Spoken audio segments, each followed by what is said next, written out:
Hey everyone, welcome back to another exciting Rocket Blocks mock interview. Today we've got a brand new case titled Buying the Bird. We'll be exploring the possibility of a $3 billion acquisition of Birdshot, a social media platform. This case delves into the strategic fit, financial viability, and operational aspects of the potential acquisition. This is a timely case given the recent acquisition of Twitter, now X, and has a ton of fun brainstorming, chart reading, and quick math throughout. And joining us today is Eishan Dhandhania, who will be stepping into the interviewer's shoes. Eishan is currently a consultant at Bain and Company in their London office and completed his MBA from the prestigious London Business School. Our brilliant candidate for today is Vigram Mohan, currently a consultant at Kearney in their Dubai office, who previously worked as a consultant at Accenture. So without further ado, let's get started. Hi all, I'm Eishan. I'm a second year consultant at Bain and Company in London, and I will be playing the role of the interviewer today. Thank you, Sean. Nice to meet you. Hi, everyone. My name is Vigram. I'm a consultant at Kearney in Dubai, and I will be playing the role of the interviewee for this case. Amazing. Are you excited for the case today, Vikram? Yes, Sean, let's get into it. Perfect. So whenever you're ready, I can give you the prompt. Yeah, let's go for it. Amazing. So John Fox is the founder and CEO of Fox Industries, a massively successful manufacturing company. Through this and other ventures, John has accumulated more than 10 billion in personal wealth. In the last few years, John has been branching out from manufacturing. Specifically, he's founded a new online media company, and he has also purchased a shipping company.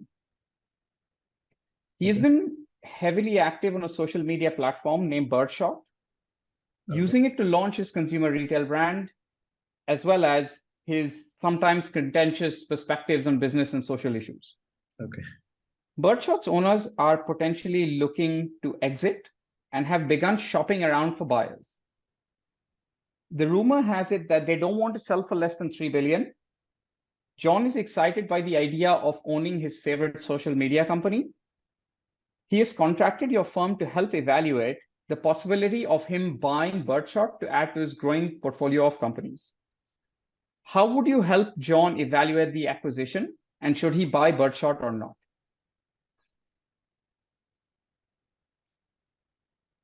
All right. Thanks for that, Ishan. It's a very interesting case.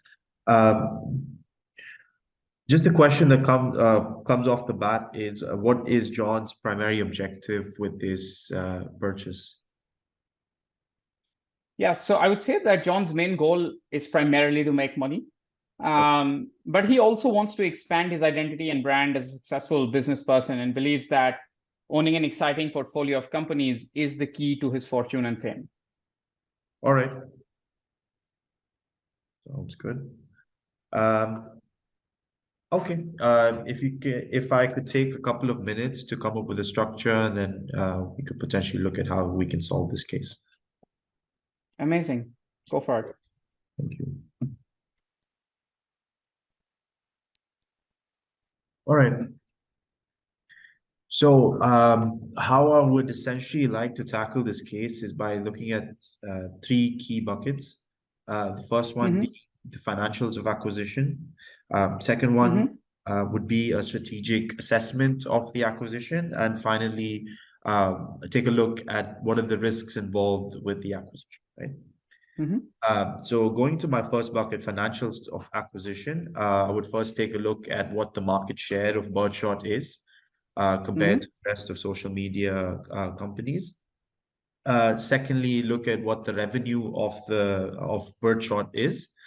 Thirdly, take a look at if the company is currently profitable, and if so, what are the profits of Birdshot right now? And finally, using this data, we should ideally value the company and compare it to the 3 billion ask that they have right now. Right. Secondly, looking at a more strategic assessment of the company, I would look at how the company fits in with John's current business portfolio. Secondly, like to assess what the company's reputation in the market is as of today. Thirdly, I would like to take a look at what the demographics of the user base is, because certain types of users are more monetizable than other types of users. And finally, assess the technology of the platform to see whether they comply with industry standards, and make sure they're up to speed with competition. Finally, would like to take a look at the risks involved with this acquisition. The main risk being regulation. There's a lot of new laws that have come into place, which affect these social media companies. So that's something that we need to take into account. And then finally, look at the competition in the market, because social media is such a fast-paced environment with a lot of changes happening every day. So it would make sense to look at what competition is doing, how the market is evolving in that aspect. So I think, like I mentioned, the first thing that we should look at would be the financials of the acquisition to try and value the company. Yeah, sounds good. I think that's some go ahead. data on that. Yeah, maybe if you have some data on that, we could have a look at that. Yeah, I have some data, and I'll share that with you in a second. Okay. Given these are private companies and they have social media, and you spoke of valuations, do you have any ideas on what some valuation methods that you could use? Yeah, there's a couple of valuation methods that come to mind. So firstly would be the DCF method, using future cash flows to try and identify what the company's value would be. Secondly would be a multiples method. We can either take a look at multiples of revenue, multiples of profits, and so on. Yeah, I think that sounds good, and you're exactly on the right track. Let me share a bit of information with you. All right. Do you mind if I take a minute just to go through this information? Yeah, go for it. And feel free to ask any questions or clarify anything, as this is quite a bit of information. Right. Sure. All right. So I do have some initial thoughts on the data. Maybe I can run you through what I'm thinking, and then we can see if I'm on the right track. Yeah, sure. Sounds good. So from what I can see, there are two main valuation methods that they've used for these four companies that are, I would assume, competitors of Birdshot, also social media companies. So the two methods are a revenue-based method and a margin-based method, right? So I think, and they also have a third third dimension, which is valuation per user, which I believe is more to standardize across these different valuation methods. So in order to value Birdshot, I think a revenue-based method would make sense, given that Birdshot's operating margin it's operating at a loss, so a margin-based method would not work. So I think we should proceed with the revenue-based valuation method. Yeah, I think that's a fair estimation. And then based on this chart, how would you go about doing a revenue-based calculation, and what would that be for Birdshot? Right.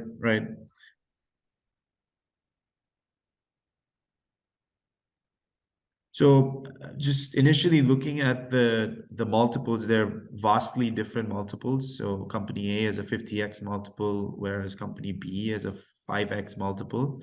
And I think the primary driver behind that is the user growth, because company A has a 50 times multiple, although it has 30 million lesser number of users than company B, and that's primarily due to having a high user growth, right? So comparing Birdshot to these two companies, A and B, it seems like Birdshot has a pretty low annual user growth rate, but a higher current user number. So it would be more similar to B, but I think it would, in terms of a revenue multiple, it would be slightly lower than B, in my opinion. So I would go for a revenue multiple of around 4x. Yeah, I think that's fairly logical and makes a lot of sense. So why don't you use that and tell me what do you think the valuation is? Sure. Just if you can give me 20 seconds. Right. So given Birdshot has a revenue of 900 million, and we use a revenue multiple of 4x, we'd be looking at a valuation of $3.6 billion. Right. Yeah. So I think as a next step, maybe we can look to sort of cross-check this using valuation per user. Maybe we can take an estimation of valuation per user and then see if that tallies with Birdshot's valuation or not. Yeah, I think that makes sense. Okay. So in terms of valuation per user, I think it would be quite similar to company B's. I think maybe we can use the same one as company B, $10 per user.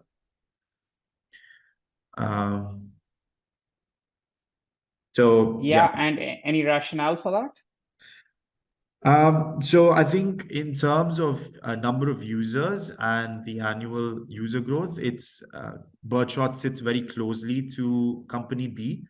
And there's also a wide range of valuations for users across these four companies. So it goes from 3.4 to 18. So 10 is sort of an average, which sits in the middle. So that was my rationale behind that.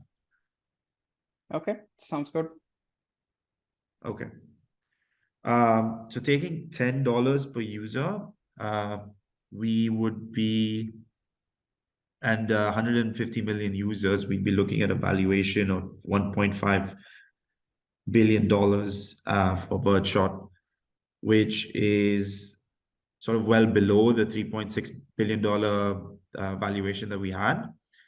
And also well half of the asking price of Birdshot. So at this point, it seems like not a great buy for John, but I think it would also make sense to look at the more strategic perspective to see whether there are some additional factors in play that would favor this purchase.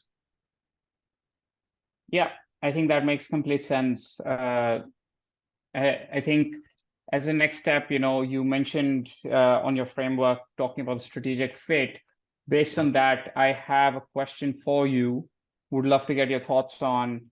So the acquisition of Birdshot by Fox Industries is being evaluated like a traditional private equity deal where there would be no real operational interactions between any of his existing companies and Birdshot. However, John strongly believes that there could be opportunities for new revenue growth and potential cost savings in his combined portfolio, and wants you to explore Birdshot from the point of view of acquisition and integration of his online media company. And he's asking you to help identify any synergies in revenues or costs that could potentially impact the acquisition. Okay, sure. Could I take a couple of minutes just to structure my ideas? Yeah, definitely. All right. So looking at potential synergies between John's online media company and this social media company, I think I would first like to talk about the revenue synergies and then go into potential cost synergies. Sounds good. In the revenue synergies, the first one that comes to mind is potentially integrating the two companies. So having online media, social media company. So essentially combining a Netflix and Facebook to, integrate the two platforms, right? Secondly, I think cross advertising would be something that drives revenue for both companies. So John could advertise his online media platform on his social media and vice versa. Thirdly, I think there would be a lot of potential for cross use of data between these two companies. So you could use data from the social media platform to understand consumer preferences, consumer trends, to then potentially push the media content to these types of users. Okay? So yeah, going into my second bucket, the cost synergies. The first cost synergies that come to mind are the integration of the IT services that are used to run these two platforms. So there could be integration of, say, cloud services, which could potentially help to reduce costs for these two platforms. Secondly, we can also look at integrating other departments within each companies. We might not need as many employees to run the two companies simultaneously. So that's something that could potentially reduce costs.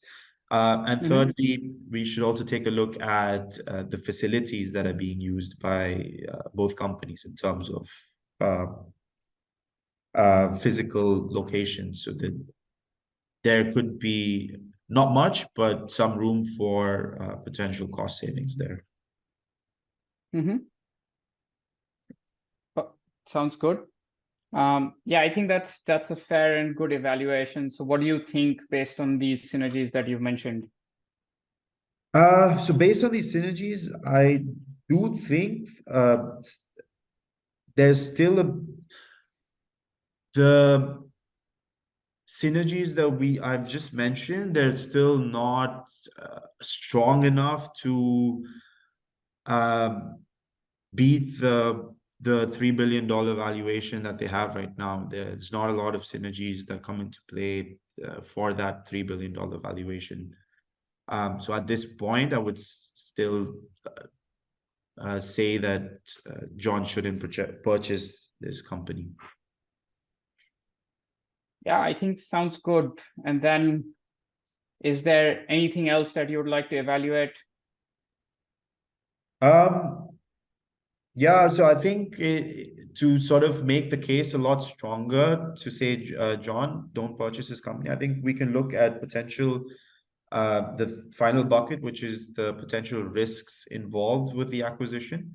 So maybe, yeah, I think let's look at risks involved with the acquisition. Yeah, sounds good. So would be happy to hear what risks you think there are with the acquisition. Sure. So if I can just take a minute just to think of some potential risks. All right. So looking at the potential risks, I would like to segregate it into company level risks and macro level risks. So looking at company level risks, I would first take a look at the financial risks involved with the acquisition. So firstly, Birdshot is currently losing money, which is not a great look. And secondly, it is overvalued at $3 billion, which puts John's money at risk. Secondly, looking at the non-financial risks involved, I think John at this point with his current portfolio doesn't have a lot of expertise to run this company, and there will be a lot of operational risks involved with this purchase. Also, the integration of the two companies is not a very simple, straightforward process. It could be tedious, it could take time, leading to a lot of extra operational costs. Right. Moving into my second bucket, the macro risks involved, I think it would be primarily surrounding regulation. So the regulatory landscape right now is constantly evolving, and companies are not sure what new regulations are being introduced and when. So that's something that needs to be taken into account. And also the social media landscape is a constantly evolving landscape. So with constantly changing consumer trends, people constantly jumping from one platform to the other. So it is a pretty risky business to be in. So all in all, I think at this point, it does not seem like a good investment for John, mainly because of one, the valuation of the company at $3 billion, and two, given the multiple risks involved with running the company as well as external risks that are not in John's control. So ideally, if John wants to proceed with this, he would have to offer a much you have to negotiate and offer a much lower valuation, or potentially look at other acquisition targets.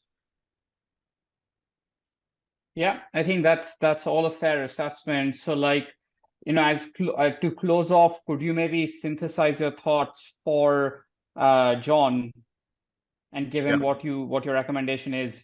Sure.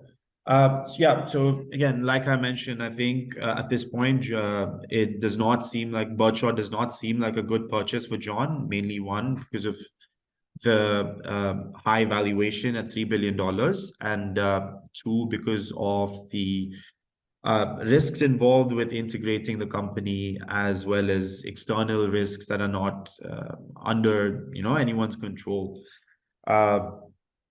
So looking at the next steps, I think if John really wants to proceed with this acquisition,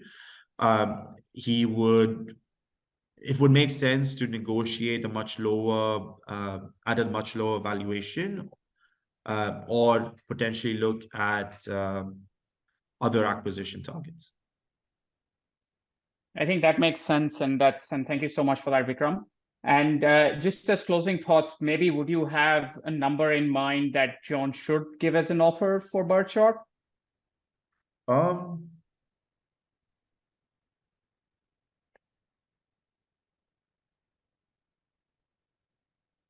So yeah, I think going back to the data chart that we had, I think the lowest valuation per user we had was around $3. So maybe using that, we can try and estimate what John could potentially offer for this company, which would be 3 times 150,000 users. So yeah, around $450 million is something that John would need to look at to make this a worthwhile investment. Amazing. Thank you so much. Thank you, Eishan, for this case. Hey everyone, it's Kenton Kavesti here, the founder of Rocketblocks. Thank you so much for watching this mock interview video. I hope you found it informative and helpful as you are getting ready to prepare for your own interviews and hopefully landing that job offer you are excited about. We have a ton of great content on the Rocketblocks channel coming out on a weekly basis, mock interviews, mini lessons, and chats with our Rocketblocks experts. So if you haven't subscribed yet already, please do so. There is a big red button below. And if you hit that, you'll get all of our content as soon as it comes out. Thanks for watching and have a great day.